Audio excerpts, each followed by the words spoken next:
I first made my millions of dollars. The first time I ever became a millionaire was with Webcam Studio. Oh, really? I didn't know that. Yeah, this is how I first ever made money. I mean, I was a kickboxing world champion, but kickboxing's not boxing, right? Yeah. So I'd make like $100,000 a fight. You fight 2 or 3 times a year. You pay 20% to your manager. You pay taxes, but you're not rich. So you get like 30 to 40% of the money. Yeah, and I didn't consider myself rich. Like 30, 40 grand chunks, twice a year, maybe 3 times a year. Living in London, London rents, need a car. You try, like you're not rich in any way. And that's actually the reason I retired, because I woke up one day and I thought, I'm giving 6 hours a day of absolute focus and energy to this. And I believe I'm smart enough that if I put that much tenacity into something else, I can be a multimillionaire. I truly believed that. I was like, I've realized now I've reached the pinnacle of kickboxing. My choice is either to change over to MMA, which I was offered to do earlier in my career, but at the time the kickboxing contract paid more money. I had to pay the bills, so I went kickboxing.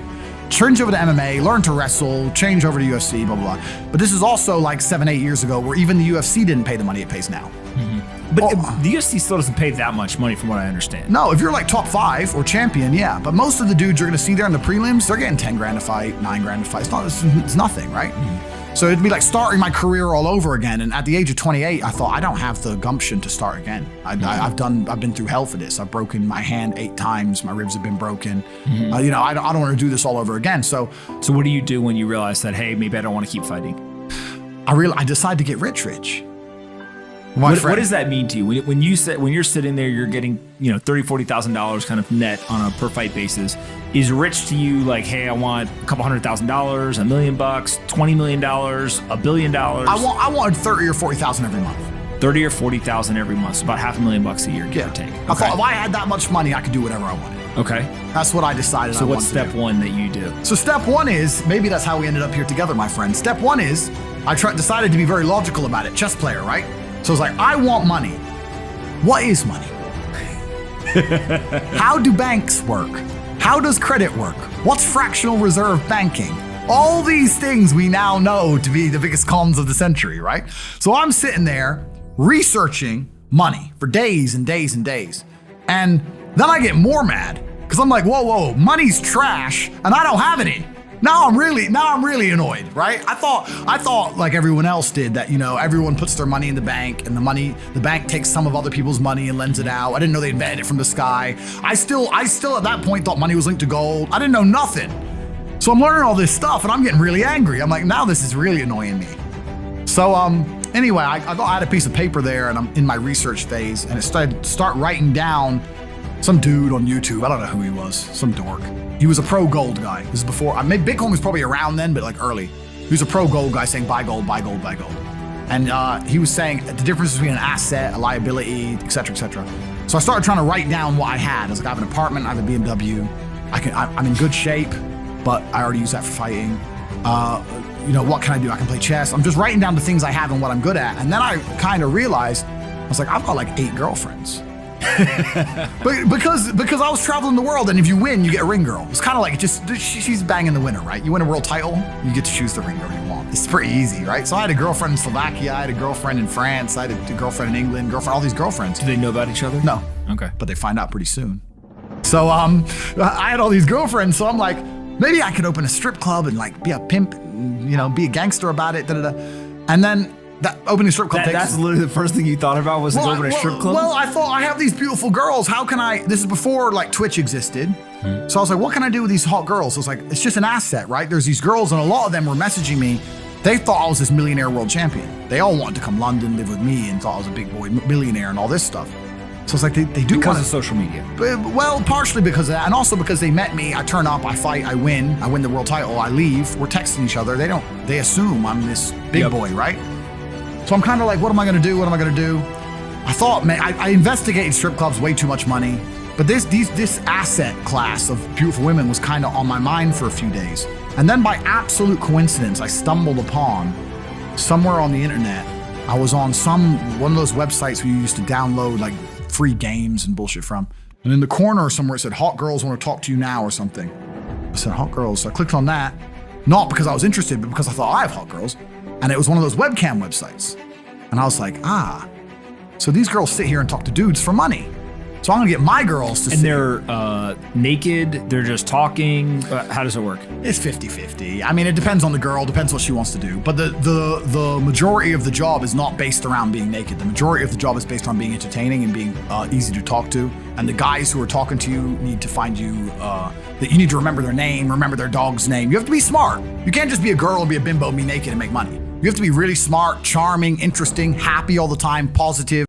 A lot of people, they struggle financially and they think to themselves, oh, you know what? I cannot become rich because I don't have enough money, or I don't have enough capital. I don't have the right idea, or I'm not in the right industry, or I don't have the right connections. You know what? From my experience, that's not what holds most people back. What holds most people back is this one thing, and that is ego. That's right, ego. Now you may be thinking, no, I don't have any ego. What are you talking about? I'm just struggling financially, I don't have money. No, that's not true. You see, ego comes in many disguises. When I was broke, I had many of these egos that are holding me back. The blame ego. See, lame people blame people. The blame ego says, well, it's not my fault. It's the government's fault. It's the economy, right? It's the industry. It's my co-workers. It's my parents. Oh, you know what? I come from a dysfunctional family, and that's why I will never become rich.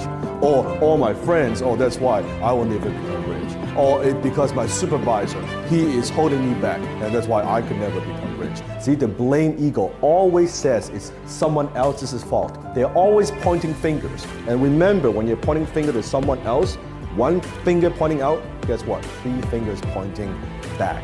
Do you have this ego? Do you blame other people? Do you make excuses? Then maybe the one that's holding you back. Number 2, the know-it-all ego. See, when I was broke, I thought I know it all. I don't need to read books. I know what I'm doing. I was starting all these businesses, and guess what? None of them worked.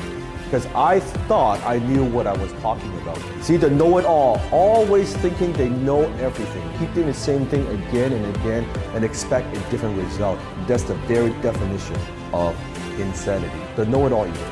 Number 3, the fearful ego. You see, what holds a lot of people back is fear. Fear of success, fear of failure, fear of making a mistake. Think about it before you do something. You're saying to yourself, well, what if it doesn't work? Or what if I lose money? And what if I make a mistake? Then what happens? What if I don't know what to do? What if I can't figure this out? Then what if it does work? You see, always remember, fear is an acronym. It stands for false evidence appearing real. It's nothing more than a made-up story in your own mind. So do you have the fearful ego holding you back? Number 4, the comfort zone ego. It says, I'm comfortable. I'm happy where I am. I'm content. Things are fine. You know, I don't need to be that ambitious. Well, that's the problem. Your income zone is your comfort zone. Your comfort zone is your income zone.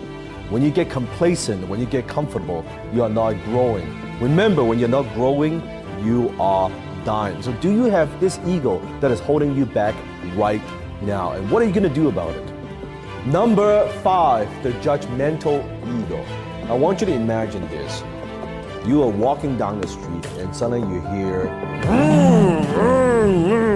and suddenly you see a red Ferrari just drove by.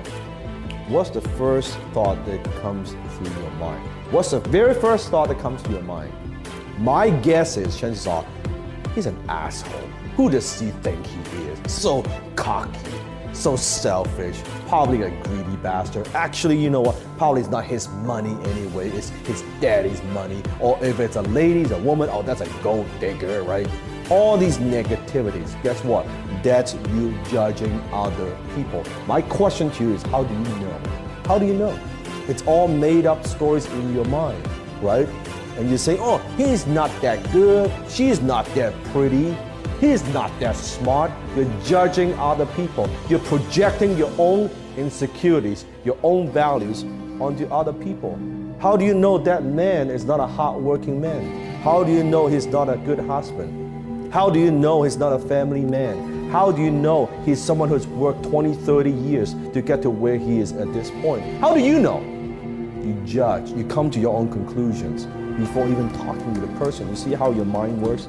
How are you going to be successful? How are you ever going to become rich if that's the image that you have for people who are successful?